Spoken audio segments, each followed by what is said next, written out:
then that wet, it feels like pudding at that stage. Like it falls through the sieve and it's like super smooth, feels like kind of like pudding is the best Yeah. way to put it. And then it falls down into a bucket.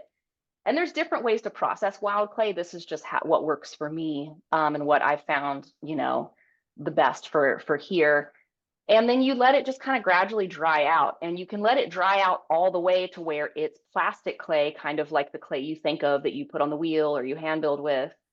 But that takes a long time. I mean, it's a lot of water to get out. And I live in a Yeah. really humid place. So stuff doesn't dry so great, especially in the summertime in the South. It takes a long time, actually in the wintertime too.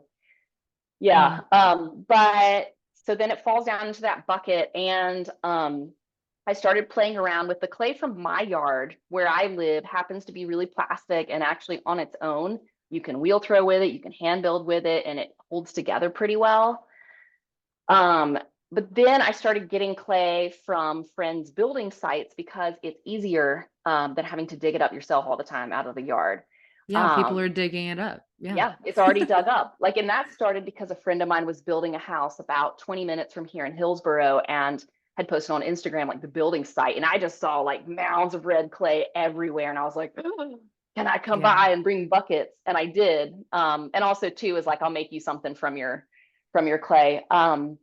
But it was yeah, I started working with that clay, and then I worked with another friend's building site that's kind of similar to that area. And the problem with that new body of clay, or that new clay from that, just one county over, but it's not as plasticky, which actually makes it much better for building sites and stuff.